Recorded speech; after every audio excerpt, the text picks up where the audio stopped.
I think the thing that put me off was when I was doing music journalism, I interviewed Lord Araman from Dark Funeral, and he made me refer to him as Lord Araman for the entire interview, and it was just like, it just felt a bit.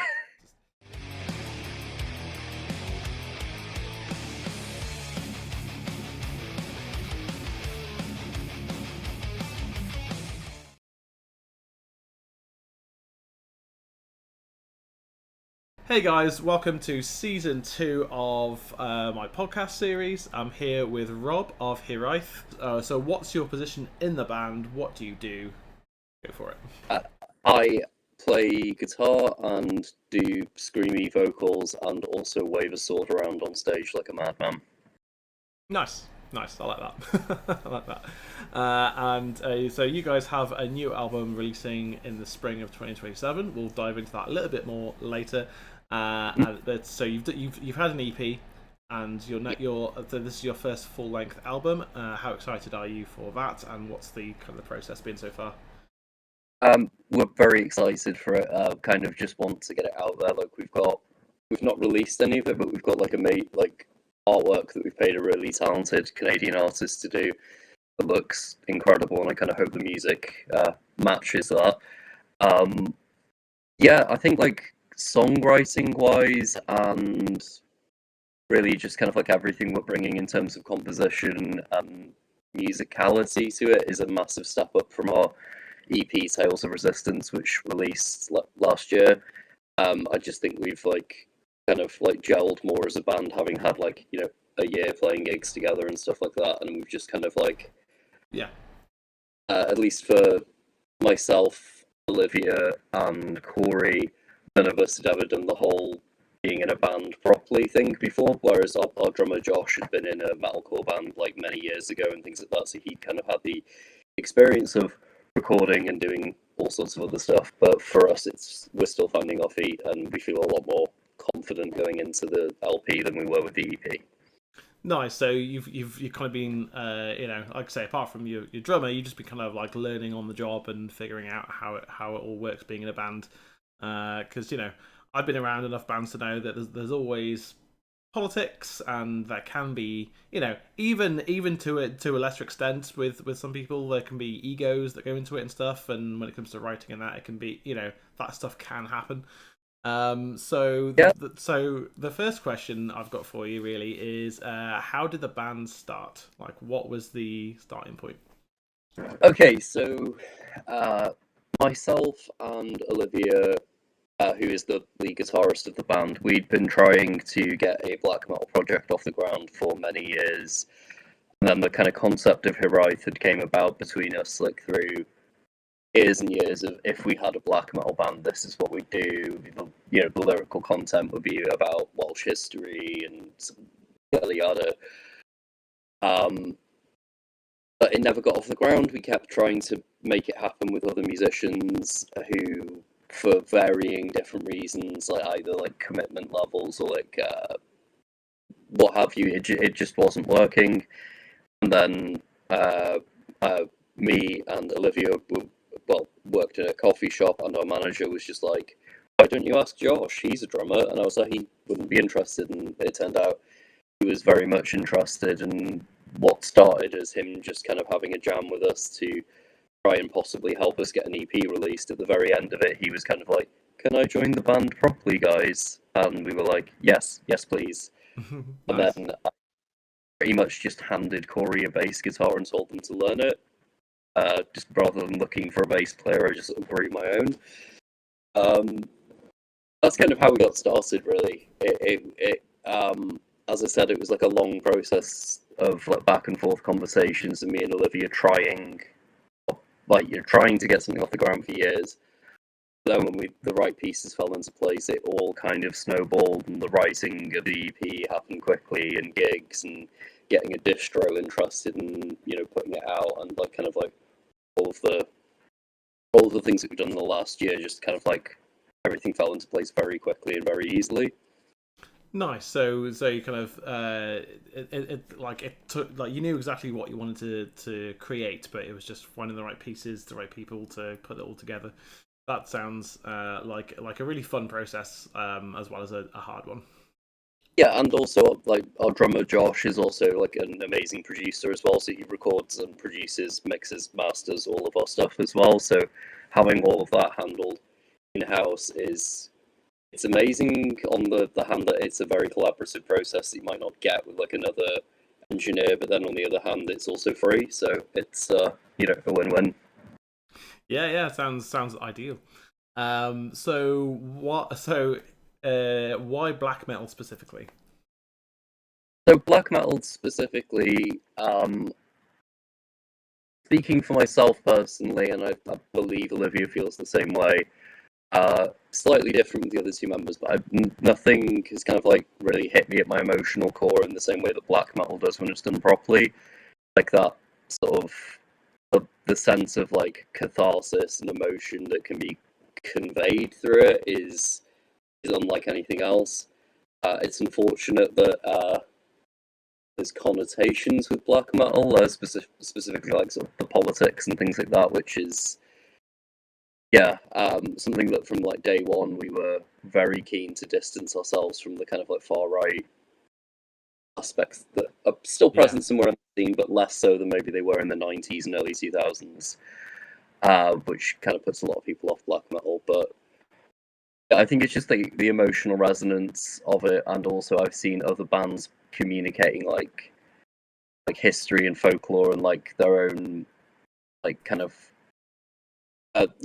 those topics through a black metal soundscape and that imagery. It just kind of like all marries together very well, and I quite just think it was a perfect match. And I hadn't really seen anybody doing it with like Welsh medieval history, nice, and nice. it kind of Yeah, yeah. felt like, not in a cynical way, but it kind of felt like a gap in the market. And it's like both black metal and sort of medieval history are my special interest subjects that I'll bore people for hours about. So it just kind of felt. Felt right. Like, yeah, nice, nice, cool. Um, so sort of. So I've only written 2 words, but I think I know what I meant. So is everyone in the band Welsh? Did you decide? Was it a conscious decision to be like a specifically a Welsh band, or do you just happen to live in Wales and you're just like, yeah, we're a Welsh band? Well, we all live in Wales. We've all kind of like grown up with those shared experiences and that culture. Um, for me, it was kind of like a day one thing that we were going to be. It wasn't that we specifically were seeking out Welsh members, and it's not like like the Wales only club or whatever. But like it's very much like the case that I have since my days as like a historical reenactor and things like that. I've always had a keen interest in like Welsh medieval history, and kind of as I've gotten older and sort of read more and educated myself more about both our history and kind of modern politics, there's obviously, if you look at our lyrics, quite like a sort of Welsh independence bend to it. Um, I think like it kind of like it wasn't like a deliberate thing in the sense of like seeking out Welsh only members, but it was definitely from day one. It was this is going to be a vehicle to talk about like Welsh history and folklore and kind of culture, and like sort of like present that outwards to like a wider audience, but through like a black metal soundscape where you can kind of be a bit dramatic and a bit yeah. Yeah, because I mean, the aesthetic of a lot of black metal really lends itself to being able to be medieval and be dark, and so you could explore like different parts of history that other bands might not. There's a few Welsh bands who I won't name. There's a few Welsh metal bands who explore different parts. Like there's some that explore the language, and some that explore modern day issues and that. But whereas you guys are really digging into the history, which is an important aspect of living in Wales. Like I've only been around here for 2 years. I did live here before, but living in this, especially in North Wales as well, has a very different identity to South Wales as well. So that's a interesting that you kind of delve into that culture in that way. So yeah, you've spoken a bit already about like the influence of like the area and the history of Wales. How much does Welsh culture play into how you how you perform live? So how we perform live, I'd say that there's little things like sort of our count-ins will be in Welsh, like un, dau, tri, pedwar, but like obviously the medieval history aspect, probably the clearest representation of that on stage is the sword and things like that. But also there's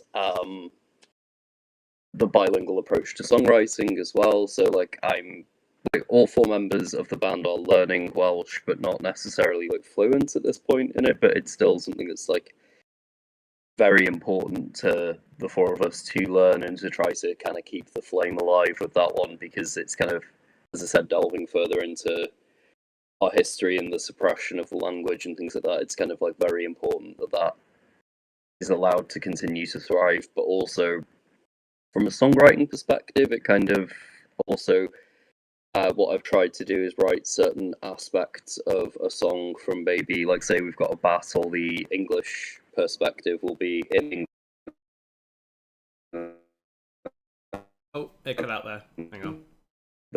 the Welsh will be in Welsh, and it kind of adds, it kind of like serves as a narrative tool in that way with like the storytelling of the songs. Unfortunately, it cut out there. Like just as you were saying, from the English perspective, is when it cut out. So yeah, from the English perspective.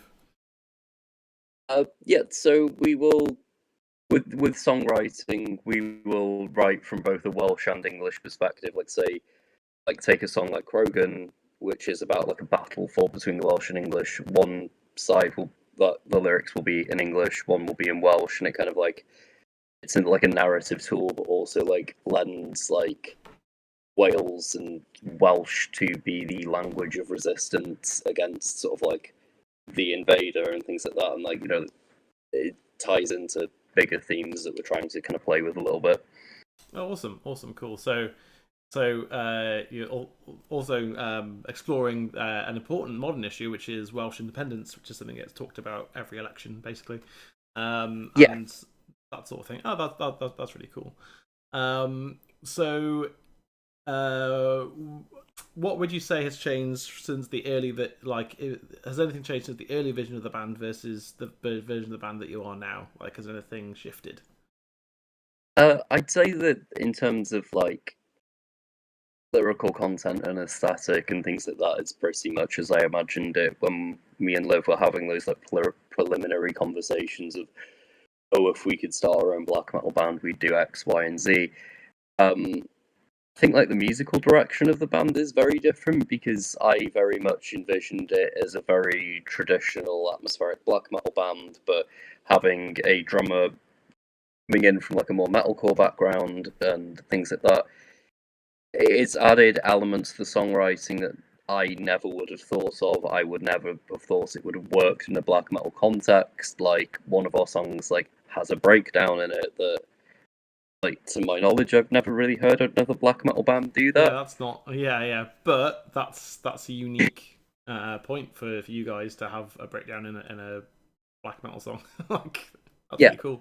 I mean, but I mean, it's probably something that it definitely will continue, because on the new album there's sort of like a pre-chorus section to one of the songs that we're currently playing live that's very much like very chuggy and breakdowny, which is we get the crowd chanting along with that bit as well, or try to, depending on levels of enthusiasm.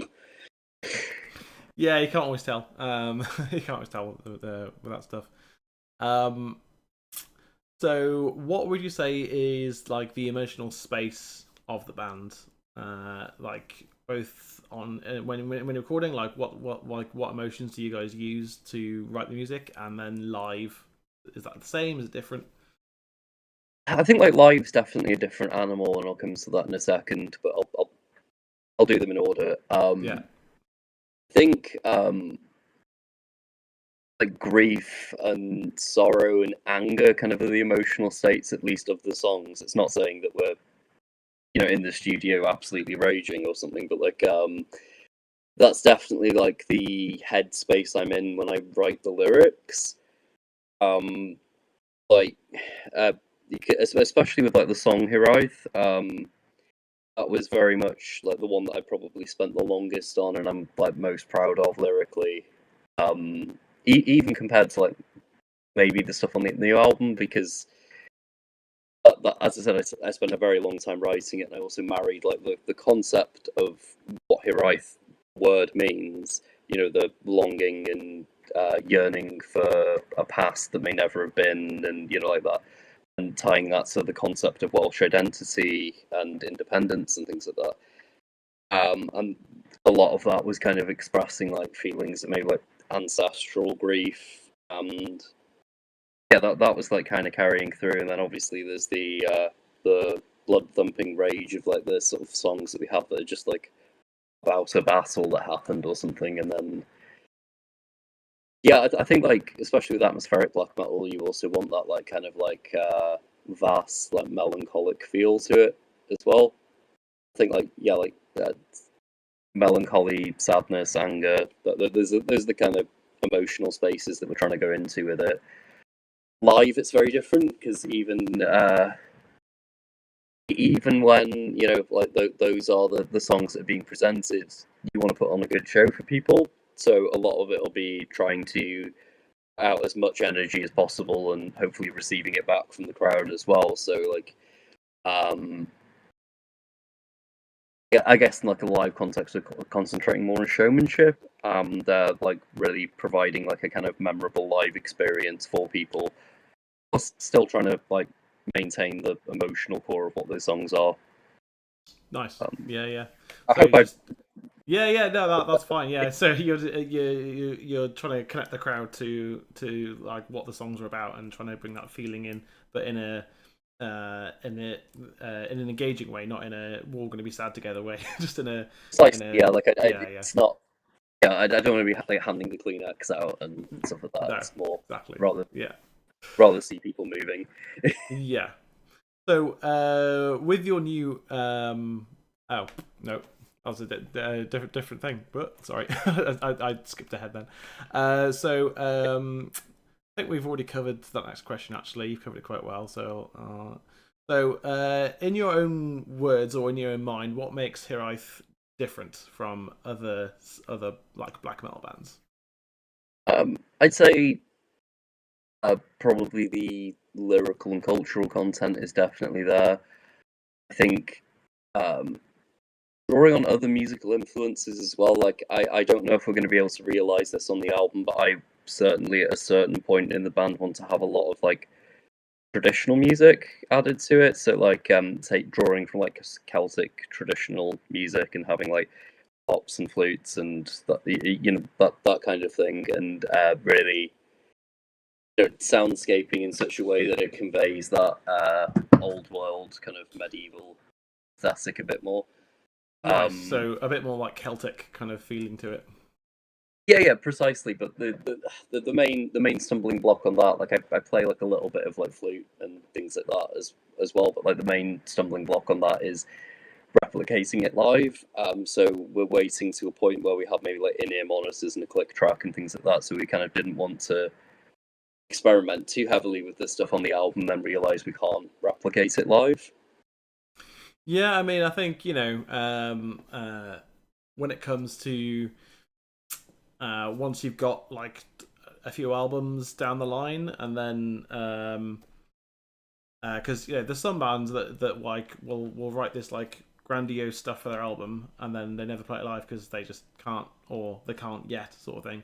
Like Yeah, it took Slipknot years to perform Tattered and Torn live because it was such a complex and weird song. It's just like, oh, how did that translate live? And then I think it was like it's something like 12 years until they actually played it live. And it's just like, yeah, because then they got to the point where they went, let's just do it. But yeah, certainly progressing musically as a band is like you kind of I think eventually go back to some older songs and go we can play that now. So yeah, like sometimes you could argue that there's space for one of those on the album maybe, and you could maybe add some stuff to it. But that's obviously up to the band in question and what they want to achieve with live performances.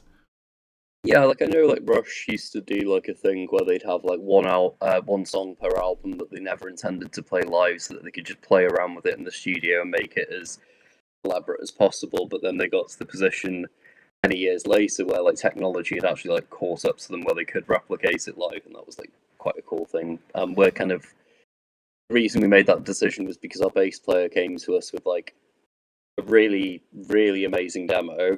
And I'm worried. I worried at the time that they'd taken it the wrong way when we were like, we're not using it yet, but mainly because we wanted to do it justice and be able to play it live and things like that. But it had like full on sort of like dungeon synthy, like basically orchestras and stuff like that with it, and I was kind of like, that sounds great, but I don't know how we do that in a live context. So maybe album two, we could. Yeah, that's it. And like there's a band I'm working with who are currently building their live rig, and they're spending so much money on it. Like they've already got a laptop that they're going to have the click tracks through, the playback, and it's all going to be on triggers and stuff. It's just like if you can get the technology for it, and if you know how to do it, and you can build it yourselves, that is a way you can go. But I think that just comes with experience, and once you've done tours and stuff, then you can really explore doing that sort of thing. Yeah, and then the fear for me is like with introducing things like click tracks and stuff, do you then lose the spontaneity of live music? And then like, because we have the ability now, like if the band kind of like pulls out, you like slightly out of time or something, our drummer can pull us back in, and you like kind of like we can adjust as we go on the fly, and we'd lose that kind of freedom. But then at the same time, like if we're wanting to have samples and all sorts of like cool Yeah, stuff, like it's an interesting thing, isn't it? Because you can definitely argue for learning, because playing to a click track is another skill. So it's a skill that most musicians, in my opinion, should learn how to do. But whether you use it with every project you're in is another question. And that also depends on the quality of your IEMs, because some IEMs you can it can get distorted and things, and it can sound terrible in your ear, and you're fighting your ears rather than using them. And then it depends on the quality of the backing tracks and the click tracks, and how on it everyone is, and there's so many layers to playing to backing tracks and click tracks and stuff that. Yeah, and then you've got the whole argument of, well, do you lose spontaneity? And and then, but obviously once you've gotten used to it, you can then be spontaneous within that click as well, and it's just, yeah. and that's another layer then of of another skill to learn on top.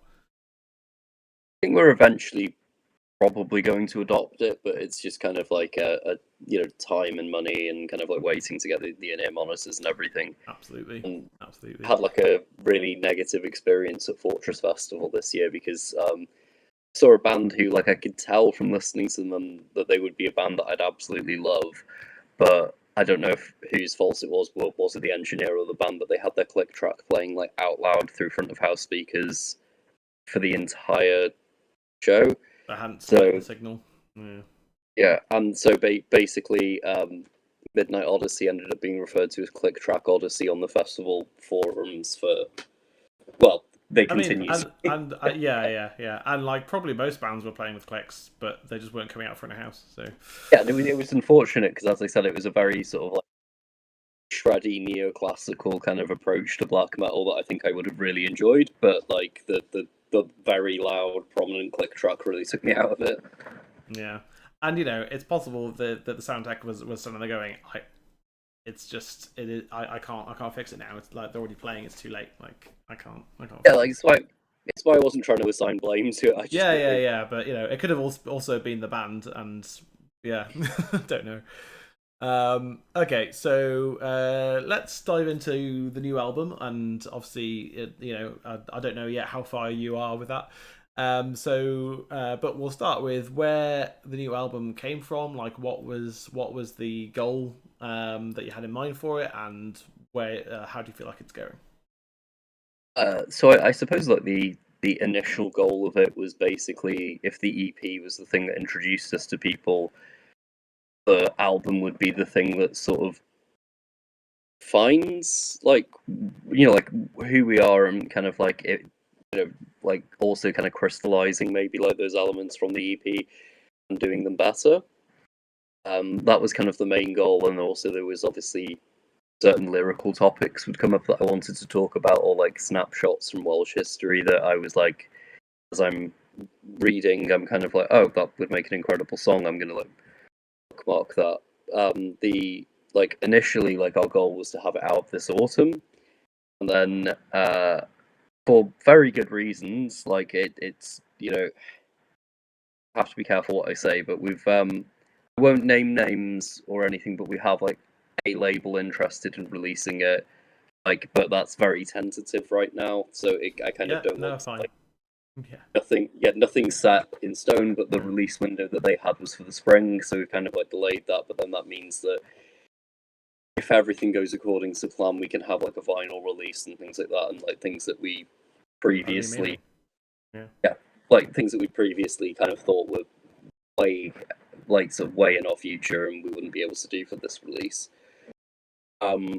But yeah, with the album, the goal is to in a longer format, longer songs as well. Like there are still some shorter songs on it, but we're really using that length to kind of go to like more progressive territory and kind of like really let the songs breathe and kind of like allow that narrative of the songs to unfold and things like that. Because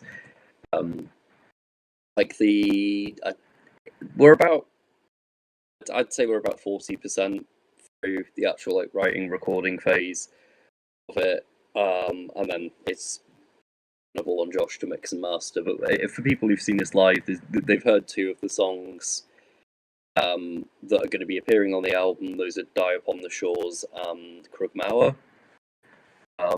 So people who've seen this have had like a chance to kind of like get a flavour for the album and things like that. But they're not necessarily the long progressive songs I'm talking about though. They're more, if there's such a thing as a black metal single, that's more what that is. But I mean, they're still clocking in at like 6 minutes. So Okay, nice. So it's allowing you to like expand your repertoire and how you write songs, because you can have these like longer sections now that can breathe. As you say, that's really cool. So obviously you've done the EP before, and you say you 40% through writing the new stuff. So what so far do you think has changed from the older material? I think the older material is no, I love all three of the original songs on that EP, but I think that there was a certain degree of simplicity and naivety with it, whereas these were very much thinking compositionally, whereas before our approach to songwriting was very much like a collection of riffs we were trying to make work together. This is actually like compositionally like, okay, what is the narrative of the song? What does this section need? And then actually write a part for that section. The other thing that kind of something that you briefly mentioned at the start of the interview about like sort of like politics within the band and things like that.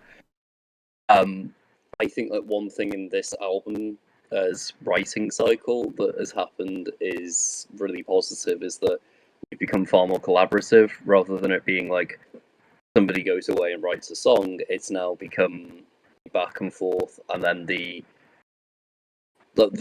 end result has been far stronger than anything that one of us could have came up with by ourselves. Like there's even like chord progressions in a song that, like the song "Die Upon the Shores" that people might have heard live. There was the chord progression at the end of it that has like some like elaborate lead stuff over it. That was something that Liv came up with, and then I kind of came in and was like, okay, but maybe we could spice it up with different voices of the chordings, like throw in some like sus chords or like different things, so it's not just kind of like power chords and things like that, like that are going through there. And I felt like it got a bit more sophisticated as a result, but also like just like it was just like it was more expressive as well. And that's something that maybe on the EP we wouldn't have done because we were all very precious about our ideas. Whereas now it's kind of a case of the songs just get thrown out to the band, and then it's like everything's collaborative to the point now where this is where I'd kind of always wanted it to get to, where we can't even remember who wrote which parts to which songs and things like that because they've all been put through the Hiraeth blender that many times that it's just kind of it just comes out like a blackened Hiraeth smoothie. And nice. So everyone's got their fingerprints on different parts of the song, and so everyone can take ownership of it without it feeling like it's this person's song or that person's song. Like it's just it's a Hiraeth song. Yeah, exactly. Our drummer even contributes some like guitar parts sometimes. If he feels like something's working, he might go, "Why don't you try pick up a guitar and why don't you try this?" And it just gets and I think the fact that like all four members of the band, to varying degrees, are multi-instrumentalists as well.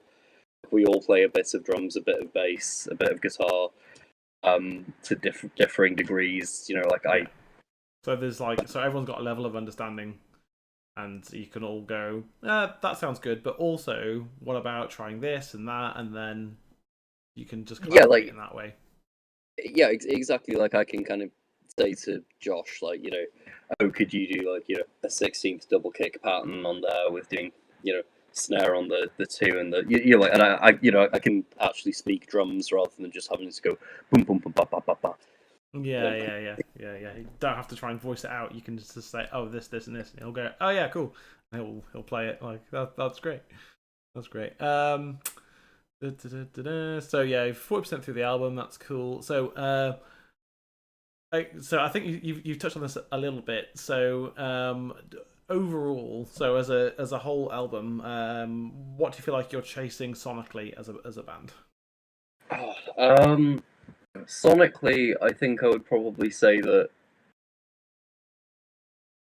kind of vast soundscape personally is what I chase, because I'm very much into the more sort of ambiency, atmospheric black metal that's out there that really lets it breathe and kind of it's just raw emotion. Liv, on the other hand, wants more riffs and stuff like that, and prefers the kind of, she still loves all of the atmospheric black metal. We've been to see many of our favorite bands together, but she also wants us to have those ripping immortal style kind of stuff that's almost blackened thrash in a way and stuff like that. So yeah. It's just kind of finding the and I love those things too, but it's finding the spots and places in those songs where they're appropriate, because I think they can work. I mentioning before, the breakdowns and stuff, I really dug my heels in and thought it was a terrible idea, and now I've come around to it and absolutely love those sections of the songs.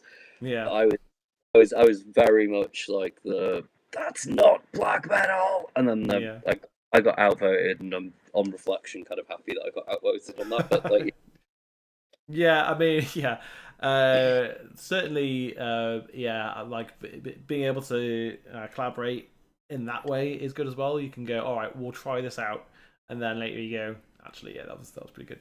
That's cool. That's cool.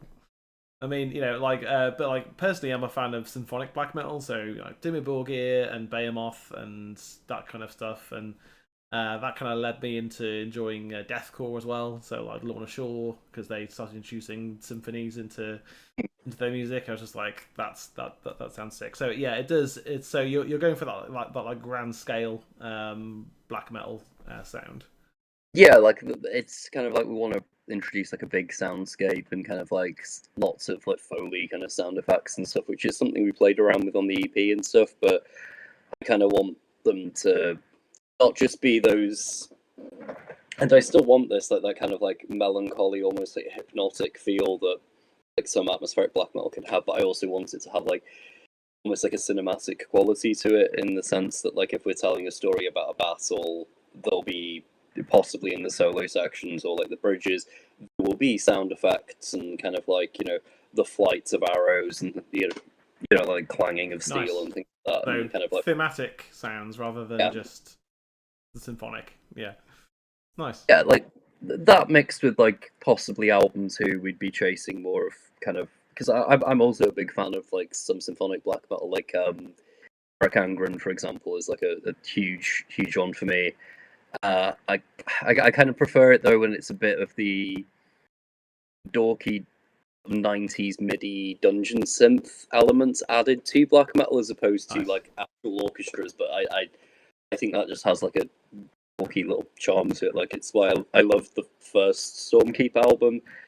I'm maybe not feeling the new Stormkeep album because it's less like 90s dorky black metal and they're more trying to refine it into like the big symphonic Dimmu Borgir thing, and it's kind of a bit lost on me. That lost its charm for you, yeah.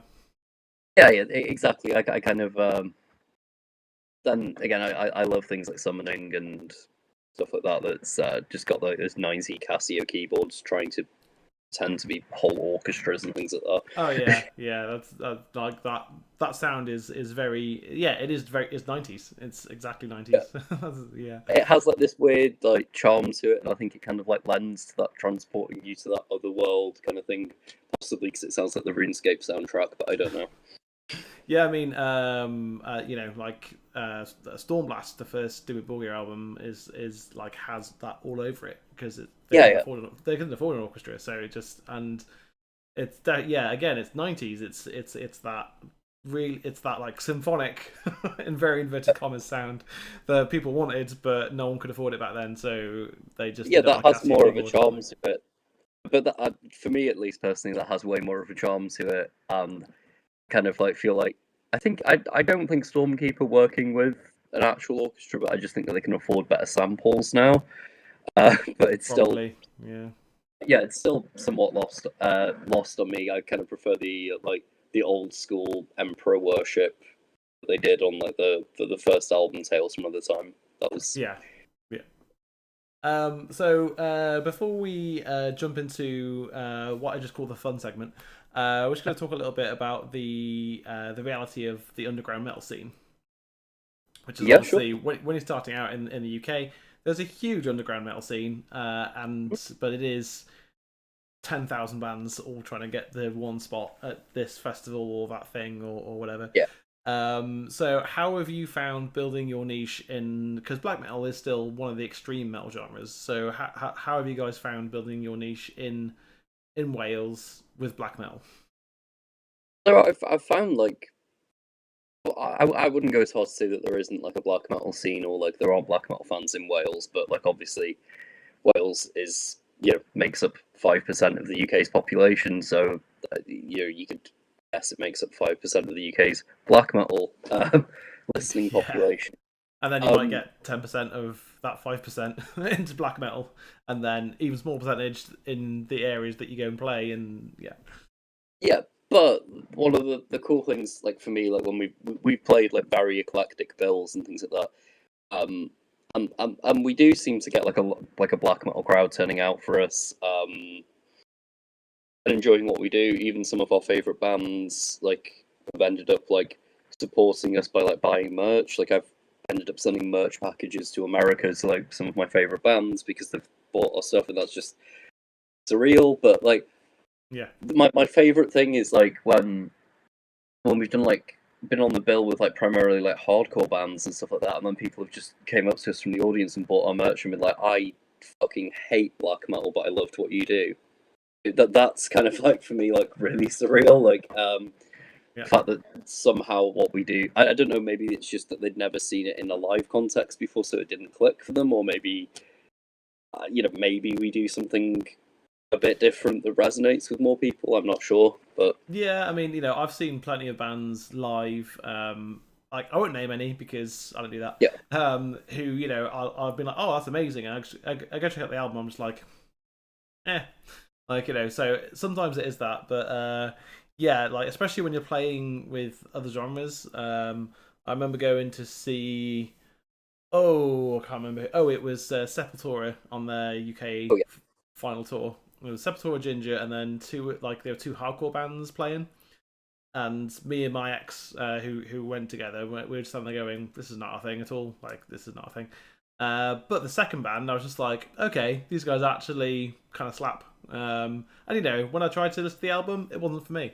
But live, you can always do a lot, and I think certainly having that presence and having the ability to just kind of get a crowd involved live can really just change people's minds on a genre as well.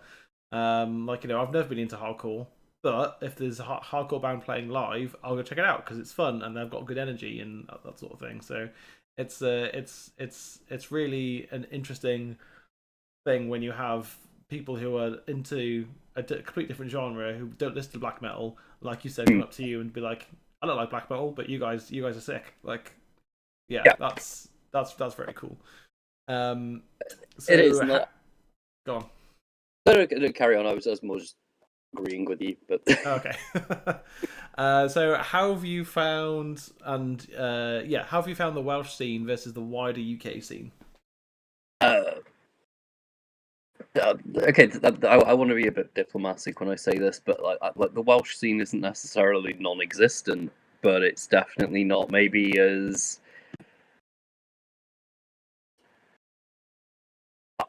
I'd say that there's like a wider sort of like network across like England and Scotland where you can contact promoters. There's this inbuilt network basically. Whereas I feel like the weirdest part for me is that the place who struggled the most to get gigs is Wales.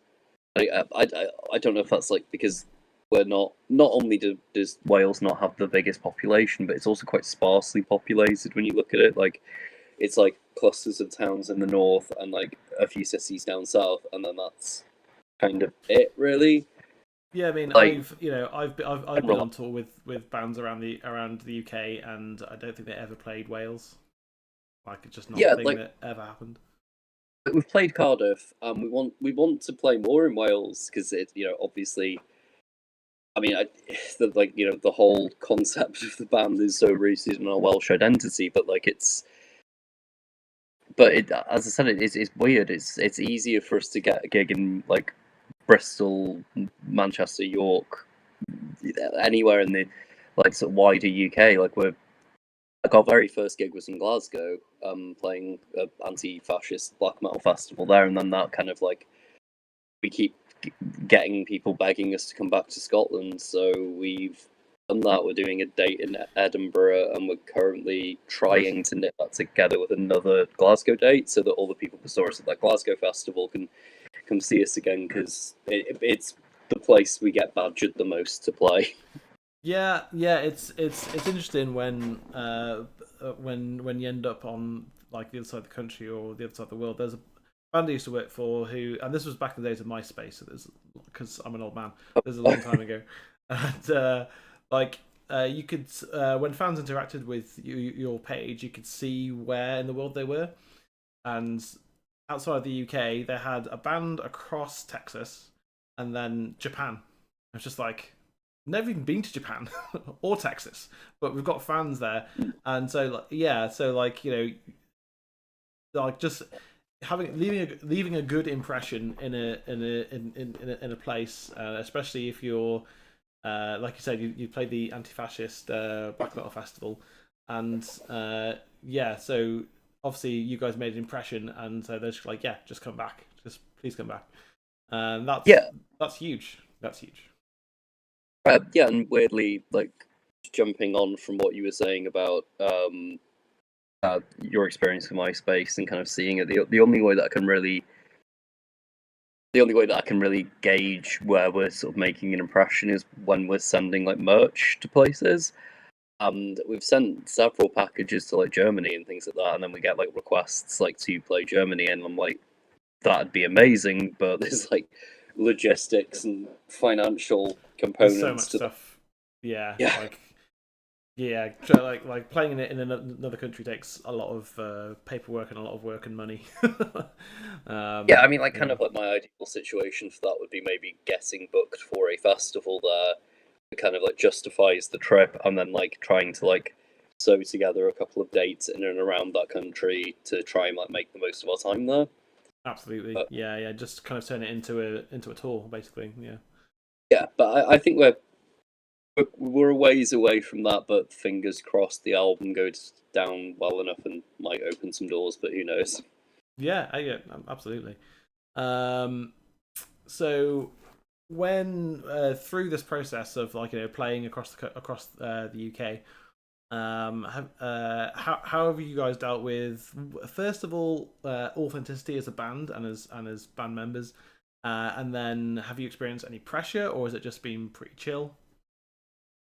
I don't really think we've ever. Maybe it's just because at the level we're playing at right now, I don't think that there's been any pressure to be anything we're not. I think we're very much um, obviously who we are, who we present ourselves as on stage is very different because we're putting on a show, so we're definitely a lot more like confident and extroverted when on stage.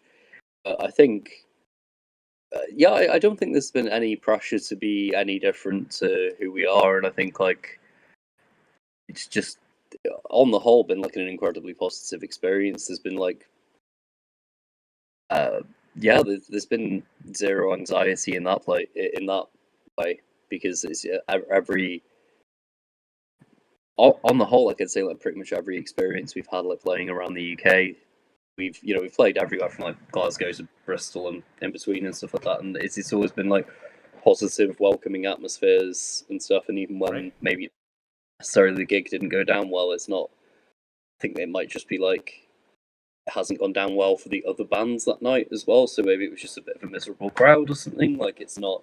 Yeah, or just a bad night, or just but for everyone sort of thing. Yeah, which Yeah, can yeah, happen. That can absolutely happen. Yeah. yeah, exactly. Just like it's a different vibe. Maybe it's the fact that it's like maybe midweek or something like that, so people aren't quite as wild as they would be on a Friday or a weekend. So who knows? Yeah. And how have obviously you can only speak for yourself for this one. How have you found balancing life and art? Oh god, that one is a constant challenge. Like having to balance like a full-time job, um, beg and do favors just to get like the time off, and it doesn't help that me and the other guitarist work in the same place, so trying to get like time off together at the same time is a nightmare. Thankfully, our manager's very supportive because he's been in bands before and stuff like that, and he gets it. So if he can, he'll try to wrangle it for us. But yeah, and I think it's something I could talk like a lot about because it's also like maintaining not just like relationships with partners or like friends and things like that, because it's such a huge commitment. Like we meet up like twice a week as standard. Like one day is band rehearsal, one day is like a writing/recording session. That's already a big commitment. Throwing like gigs and interviews and like everything else in, and I think it's like, thankfully, I think we're all in a position where the people in our lives are quite understanding that this is like something that has always been an aspiration for us and that we want to follow. And then I guess the other big thing of like juggling like sort of like our life and art and things like that is also juggling our relationships within the band, because like I'm very keen to try to occasionally get us to all do something that's not band related to remind ourselves that we're still friends, because Yeah. the four of us were friends before we started this band. Like I knew everybody, and we got along. So it's nice to just, I don't know, go to the cinema or go out for a meal or do something like that, just to kind of remind ourselves, even when the pressure's on, like, and we've got deadlines and stuff, that it's fun. We're in a band with our friends doing. Yeah. Uh, Yeah, and it sounds cheesy, but just a little bit of bonding, just a little bit of team bonding, basically, because you are, when you're in a band, you're a team. You're trying to, achieve the same goals, really. yeah, So that sounds like a very healthy way of operating as a band, to be fair. And already knowing all the members has probably kind of helped that as well. So, in your mind, what does black metal mean today? so black metal, I think the definition has very much changed over time. I touched on earlier, like sort of maybe like the negative elements that are associated with it, which I feel are like for the most part, relics of the past or just relegated into very obscure subgenres of black metal now, like the sort of neo-Nazi elements and things like that, which we do not. Like, I could not distance myself from that further, especially when talking about like things like culture and heritage and history and things like that. I'm very, very keen to be like, no, that's not us at all. Like, we are, I have an interest in this subject and like want to see an independent Wales, but at the same time, it's not coming from like a point of view of like kind of Wales for the Welsh or something like that. It's just more like a politics of liberation. But Yeah. I'd say that like very much for just like Wales standing on its own 2 feet. Nothing, there's no hate involved. It's just you just want to be able to be proud to say, yeah, Wales is standing by itself in that sense. Yeah, exactly. It's not some weird ethno-nationalist thing. It's like anybody who wants to move to Wales, live in Wales, can consider themselves Welsh and participate in our culture and etc. But that kind of like negative thing aside, like and the whole evil for evil's sake, rah rah Satan thing, which I find a bit played out at this point, to be honest. But all of the black metal that I enjoy, that's more recent, usually has like an emphasis on sort of nature, history, things like that, like bands like Panopticon, Agalok, things like that. And it's kind of eschewed both kind of like the cartoonish kind of trappings. Like we still do like corpse paint and things like that, like in the kind of like theatrical elements, but the whole cartoonishly evil church burny murder thing, I feel like is a relic of the past and probably just I like say, as I was saying earlier, like I wouldn't personally like this is like the music that really hits me at my emotional core, but I wouldn't go out have chosen to become a black metal fan because it's like the way most people are introduced to it was there was a bunch of bands in Norway in the 90s that were going around murdering each other and burning buildings down. Like it's like so I think culturally it's changed a lot. I go to Fortress Festival every year, which is like the biggest UK based black metal festival, and it's like a fairly diverse crowd of people there that are just there because they've found this weirdly expressive, cathartic form of music that it's very emotionally resonant, especially like the more like atmospheric stuff and like the SBM stuff as well, like which is like the connotations of that aside, like that stuff is like a very powerful emotional form of music, like bands like Nun and Life Lover and things like that as well. Nice. I kind of just rambled there, but it's one of those like kind of special interest topics that could just be like could just go for hours about it. It's very absolutely, and it's it's good to see that you've got that passion for it. All right, so we'll have a bit of fun now. Something a bit less serious, and maybe a bit controversial depending on your answers. To you, who is the most overrated black metal band?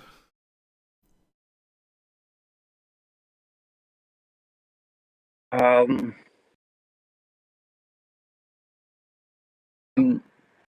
not going to be a lot of fans of this, but I'm going to say Burzum. Like, I understand the. No, actually, I'm gonna piss more people off. Mayhem. Fair. I think that musically speaking, Mayhem are garbage. I've never heard when I've seen them live. It's never been a positive experience. But I feel like every band that Mayhem inspired went on to do far more amazing things than Mayhem ever did, and they kind of just get by basically on arguably being the first and also the notoriety of them like murdering each other and so it's I mean so mine is Cradle of Filth. Like I think musically they're great, but I finally saw them for the first. I've been waiting a long time to see them live. I've been listening to them since 2001 or whenever. Finally saw them live a few weeks ago in Belgium, and I couldn't take Danny's vocals seriously at all. I thought it was so comedic. Uh, Suppose. so Yeah, yeah, like his like having the mic up here and doing his doing his high pitched stuff. I was just like, it just sounds like a little Yorkshire Terrier, doesn't it? yeah, and then his lows aren't low, and also they're not screams. It's just him going basically, and it's just like I get that it's unique and he's carved himself out a niche, and I respect that. But am I supposed to take this seriously? I don't know, and you I know, mean, I'm not a Cradle of Filth fan by any stretch of the imagination, but like I kind of I think they didn't even occur to me to mention as an answer because I kind of see them as like black metal adjacent, but maybe not necessarily. They were yeah, I mean, definitely. because I think the music I, is, but Danny brings something weird to it. yeah, I think like as they went on and did like newer things and leaned more into the symphonic element, maybe the stuff that they did in the early '90s was kind of like lost somewhere along the way as well. Yeah, like their first EP and two albums are very black metal, Yeah, and then after that it gets like I think once on an old video on a very old channel that's now deleted, I hope. Uh, I called it pop black metal because they were doing things that were like very pop influenced, and I was just like, why are they bringing pop music into, they're already successful. Like you could have argued for a while they were maybe one of the biggest black metal bands on the planet, yeah. and they were adding these weird elements to it that didn't need to be. And It might yeah, just be that my intro to Cradle when I was a teenager was very much they were already doing that stuff, so it kind of it's maybe yeah, why I've written them off and like I've got friends that are very big Cradle of Filth fans that have tried to tell me I'm wrong and like kind of like educate me and show me their earlier stuff, but I think like the well was already tainted at that point. yeah. And it doesn't help that Danny's reputation as being a bit of a douche kind of gets in the way. And I did see a bit of that live as well because he Yeah, kept going over to the monitor tech, or I believe was the festival tech as well, like 5 or 6 times, and then at one point he just went, "Oh, I can't hear anything on this stage, so I'm da da da da." It's just like, shut up, Danny. Like, just get on with your screaming and just for God's sake. yeah. I mean that's Um, the thing. You can passively signal to a like the crew that something's going wrong and like can you fix yeah, this? It both makes you as a band look very unprofessional if you're doing that, and also kind of like possibly maybe make people not want to work with you in the future.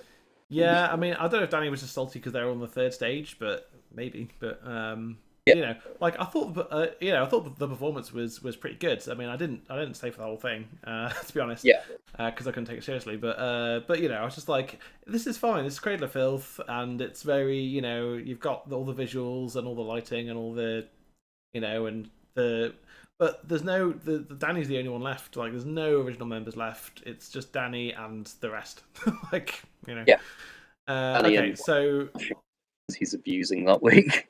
exactly, yeah, and man, the past 5 years has not been kind to. Well, Danny's not been kind to people, so has not been kind to him. Yeah, precisely. So on the flip side, who do you think is the most underrated black metal band? um, I didn't prepare for this at all, so I wouldn't say that they're necessarily like underrated, but they're not necessarily like massive yet. I'd say I'd probably pick somebody like maybe like Sunken from Okay. Denmark, or uh maybe like I don't know. Like again, they're not massive yet, and they've been going for a very long time. But like bands like Panopticon as well, who Hmm. mix like bluegrass sort of like music with black metal. Yeah, yeah, Um, yeah. like that's something very special that I.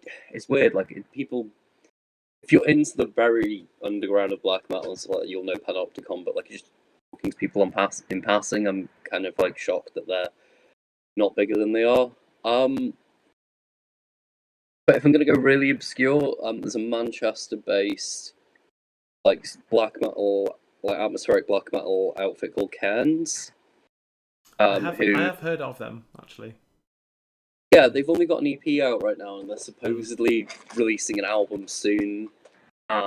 It's like I'm very hyped for that, but like especially like in a live setting, if you want to see something that like kind of like blends that melancholy and atmosphere and kind of emotional catharsis that I look for in black metal, like Hens.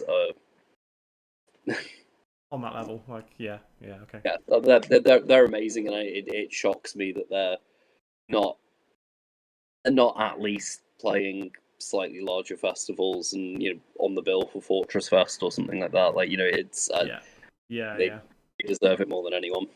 Nice.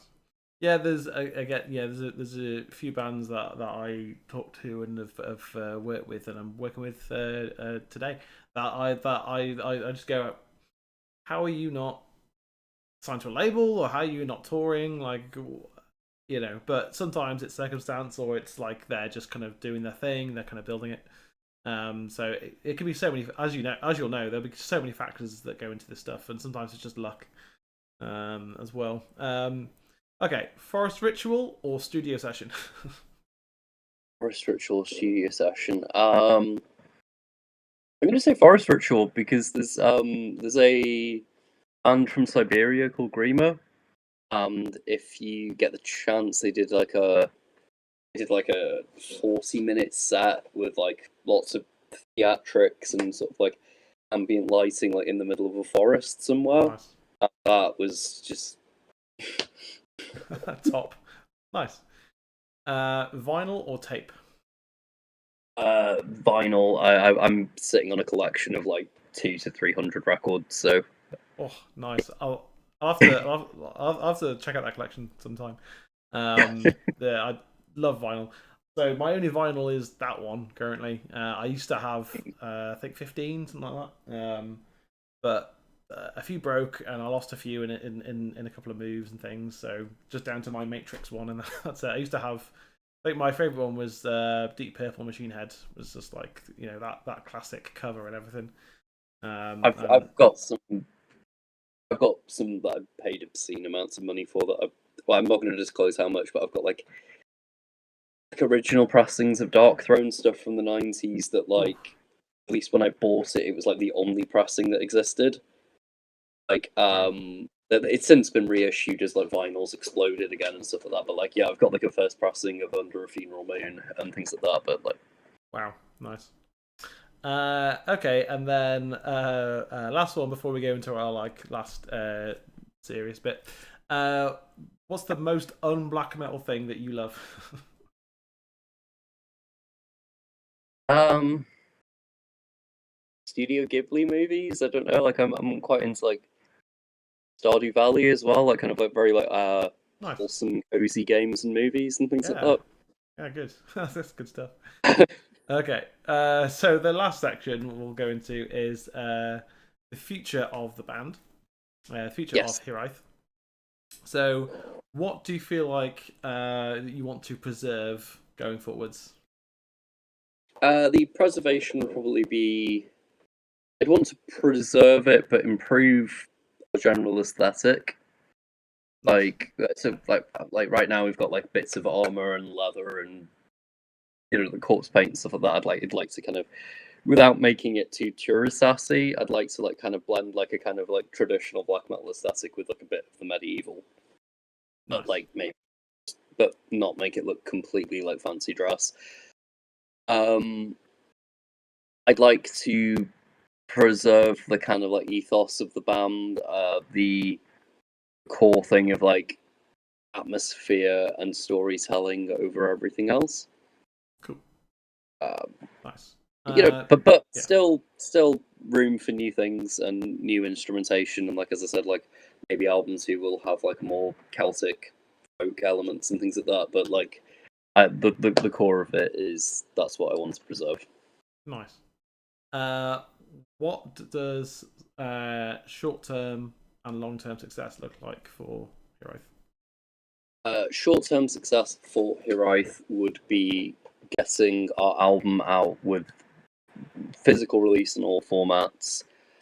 Um, and us getting to a point with as a band where we can go on short tours, possibly in Europe, and not even necessarily make money, but just break even, so we're not pumping our own money into it anymore, so that it becomes like a self-sustaining hobby. That would be our short-term goal that I hope we hit in the next 2 years or so. Long-term goals. Like the dream would be to be playing bigger festivals, like kind of like climbing those lineups, but also just like playing with the bands that have inspired us whilst they're still here. Like we've had some near misses where we've been like semi told we might get to play with certain bands that have like really influenced us, and then they've not quite, or they've not quite come to fruition. But like, yeah, like that, like play like a long term goal would be playing something like Fortress Festival, like even if just opening it or something like that, like where like I've seen some of like my all time favorite bands at that festival, and just getting to kind of like rub shoulders with those people that have inspired us. That would be amazing, and then possibly like long term goal of actually turning it into a career where none of us are playing black metal to become rich and famous, but like if it got to the point where we could even just supplement our incomes, so we could maybe work part time and then dedicate more of our time to the band than actually being like a full time or semi full time like touring band. Yeah, that would be a goal that would be incredible. amazing. Amazing. So, you mentioned earlier that the rest of 2026 is going to be relatively quiet for you guys. So, what does 2027 look like currently, or at least what can you talk about that it's looking like? So I'll go back a ways first. This section of the year is very quiet for us. Like I think the only gig, our next gig, is going to be Wrexfest in Wrexham on the 14th of August. Sorry, and then from that point on, we're going to be accelerating a bit more with gigs and stuff like that, because at least in theory, most of the recording will have been done, and it's just down to Josh to mix and master. And then we've got like maybe like 10, 11 dates so far, looking to add more throughout the autumn and winter. Nice. But we're hoping to, again, like as I mentioned, like stitch some of them together, so when we're actually going away, we're making the most of it by doing like a few days together of gigs. Playing with some really cool bands that we really like. Some of them haven't been announced yet, but like we've been asked to be added to certain lineups. That it's just the difficulty, because I think only like 4 of the gigs have actually been announced yet. We've done like a whole poster with like all of the dates on it, called the Twilight of Resistance, because the EP was called Tales of Resistance. So it's kind of like putting like a little bookend to that era of the band going into the next era, which is the album, which hopefully will supporting that album will be the next 2 years. The band, like basically just playing every opportunity we get to play to try and promote that album and push it out there, because already the material that we've got now is stuff that we're really proud of, and it's such a step up, as I was saying, like both compositionally and just it's just a lot more elaborate's the wrong word, maybe sophisticated. It's a better one. Like we've just definitely like matured, I think, as writers. Evolution. Right? So you're getting to live an evolution of the band. You're moving on to another level of writing and recording, and like everything's another tier above, if you will. Yeah, like the stuff that there are parts of it that are more complicated, and then also are still in service of the song rather than just doing something because it's cool. We're thinking of the overarching like the story that song's trying to tell, and like looking at the lyrics and like the peaks and troughs of the song, and like we want a slow ambient bit because it's a really sad moment in the story, or stuff like that. Nice. Well, thank you, Rob, so much for taking some time out for me to come and do this interview. This has been so much fun.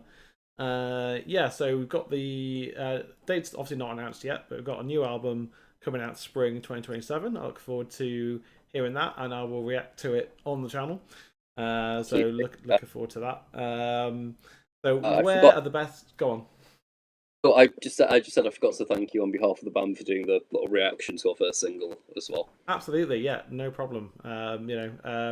Like one of the reasons I started the channel was to give underground bands in the UK a platform to have discoverability, to come and do a podcast, and to talk about who you are and why you love what you do. It's so important to me that bands get to do that, and I think there's it's like it is growing that it's happening more. But I think there's a lot of bands that are still under the radar. That really talented guys like yourselves who to be able to push that is exactly why I started this channel. So where's the best places to find Hiraeth online? I would say we have like all the usual social medias.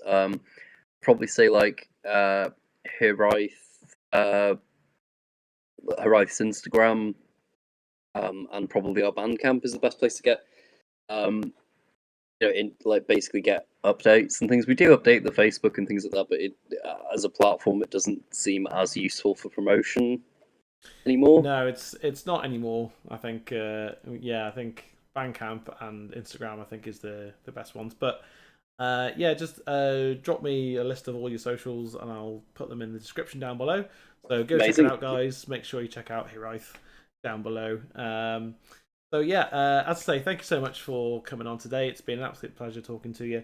And so he's been Rob of Hiraeth.